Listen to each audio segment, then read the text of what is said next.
I think all of us at some point in time have found ourselves being the solo parent for a time period, a week, a weekend. And some of the things we do with the children, hey, we can get away with. Like, hey, pizza for breakfast. And some people may, not think that's a good idea, but hey, no one got hurt. They ate, good deal. But I'm here to talk to you about making sure that when you transport your child in a vehicle, this is the one thing we cannot get wrong. We have to get that right. They have to be secured safely and correctly. Okay, so let's get started with the infant carrier seat. Okay, this is the infant carrier seat, and it's called that because you can detach this part of the seat, and it's a carrier. And if you're leaving the child with someone, and you have to go, the base is what you install in your vehicle, but if they need to take the child, they can use this, and we'll go over that later. So first, I'm going to show you how you install the base into your vehicle seat. You're going to take your seat belt, come up under, go through here, make sure it's not twisted. There we go. Always want to have a clean, flat seat belt. Buckle it in place. Get that twist out of there. Pull your slack out. And then once you have it tight, you need to lock your seat belt. And by doing that, you need to slowly pull all the excess shoulder belt out until you hear a ratcheting sound. Let it go back in. Then you want to speed as much as you can. Check your tightness. You always check at your belt pad. You should not be able to pull more than an inch front to back or left to right. And as you can see, that's not going anywhere. Now back here, you're gonna have movement. That's how the seat is designed. Don't get scared. And then once you snap this into place, again, as long as that base is secure, the seat is fine. Do not worry about this. It's designed to do that. I've shown you how to install this with the seat belt. Now I'm going to show you how to use the lower anchors that come with the seat. And it's important to understand that you can use either the seat belt or the lower anchors. They both work just as effective. The key is you always want to make sure you secure it face down. You go past it, pull back, and you will hear it click into place. Same thing on the other side. Now generally, they have one pull, little tail. Some of them have one on each side. But you click it in place, push down a little bit on the seat, use the tail to tighten it down. And once you get it tight, as you can see, it's just as tight as with the seat belt. You're still gonna have this movement here, but this right here, and it does not interfere with securing the seat at all. As you can see, it snaps right in. Now we're gonna show you how to install the seat without the base, because maybe the car that has the base is in the shop or at work with the other parent. So you can install just the carrier in the vehicle. So what you do is you place this on the seat. You got to make sure you get the lap portion of the belt fed through the little slits in the seat. That's what's going to hold it. The lap portion of the belt holds the seat tight regardless. The shoulder part just rides along. You're going to take a second, pull it all the way out till you hear that ratchet sound, feed it back in, pull out any excess to get it in there, check your seat, make sure you don't have a movement. Remember, you're always going to have some here. You want to keep the handle up when this is in the vehicle. Okay, after the seat is installed, you want to make sure it's at the proper angle. And to help, this seat actually has a blue line here. And you want to make sure that is parallel with the ground, but you also want to be mindful of how you're parked. If your car is parked at an angle, that's going to throw that off because now there's going to be an angle. So the key, and what I tell parents, is you want to look at your child. you want to make sure that they're not too far forward, because then they can have what we call chin and chest. And if that's happening, they could possibly stop right here. So you want to make sure that they're at the proper angle. The next seat we're going to talk about is what's called a convertible seat. And what makes it a convertible seat is it can be installed rear facing, and as the child grows and gets older, it can then be converted to forward facing. So we're going to start out with it in the rear facing mode and show you how to install a rear facing convertible. And as you can see, the seat has some extra padding, and that's for when the child is at the younger stages.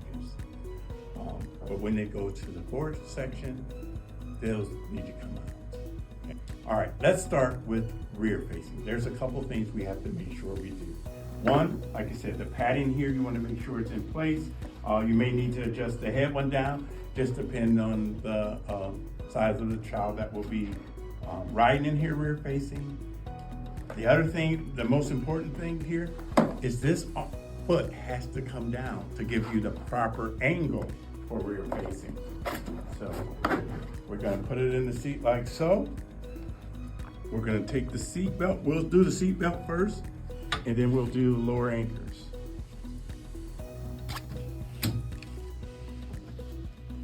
Now, because of the angle of the seat here's a belt path for rear facing. I'm going to stick the belt under there. And because my hands are a little bit big to fit through that hole, I'm going to open up just the outer padding so I can get to the belt and pull it through. And I'm going to buckle that into place. So again, you just want to make sure that you slowly pull it out until you hear that ratchet sound. Then you want to press down in the seat and pull all the excess slack out until you have it secured. As you can see, it's not moving more than an inch front to back, left to right. Now we're going to install the seat using the lower anchors.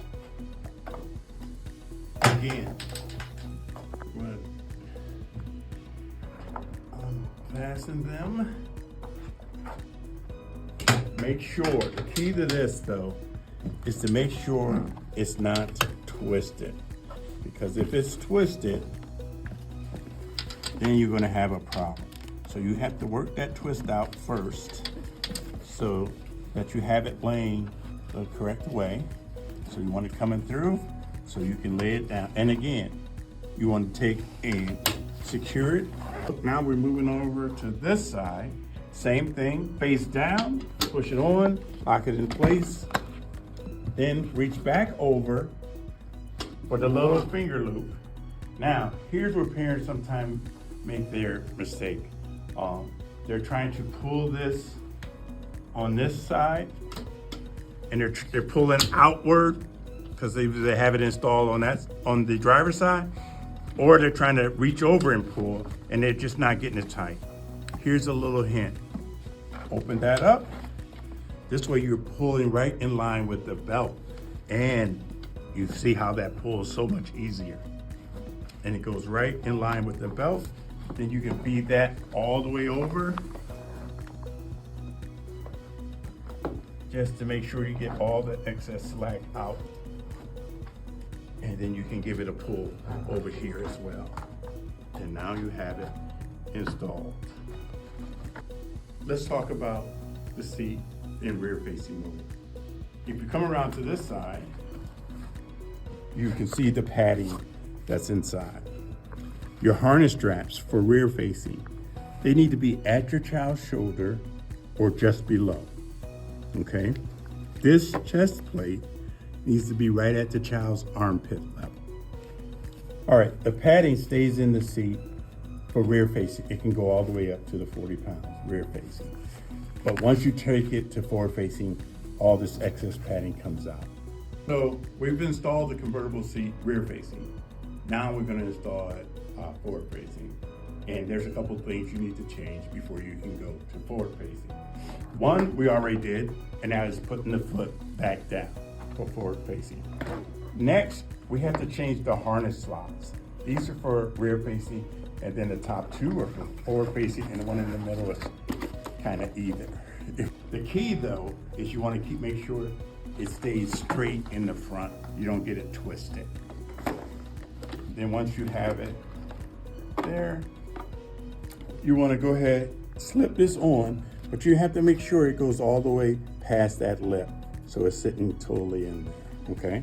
Then you can go ahead, take the other side loose. Again, pull it through, keep it straight. Make sure that the hole you're going through in the front, because sometimes your padding could be off a little bit, is the hole you're coming out in the back. So as you can see, we're second from the top. In the padding, we're also second from the top, coming out the back. So now, we have that changed. So now we're in forward facing mode. Now, we're gonna go over seat belt and lower anchors again. But this time, since we've changed the seat to forward facing, we have a new belt pad. And as you can see, for rear facing, this was our belt pad. Now for forward facing, this is going to be our belt pad.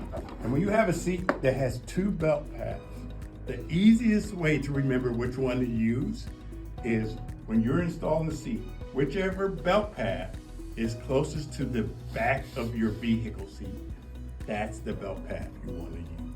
So for forward facing, this one's right close to our back of the vehicle seat. So this is the belt pad we're going to use. So we're going to stick the belt through. Hopefully I don't lose my arms. Take this off so I can get a hand in there. So I get my hand in there. I can feed this out. Buckle it in place. Secure that again. Now before I go ahead and tighten, this strap coming off the back is called your top tether. And you want to just secure that.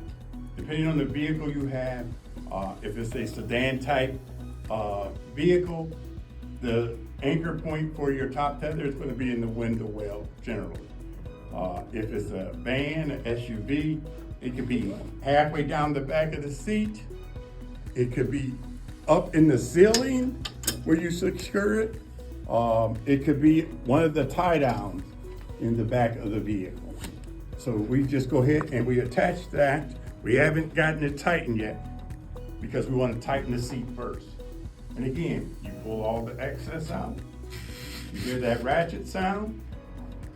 You go ahead, press down in the seat.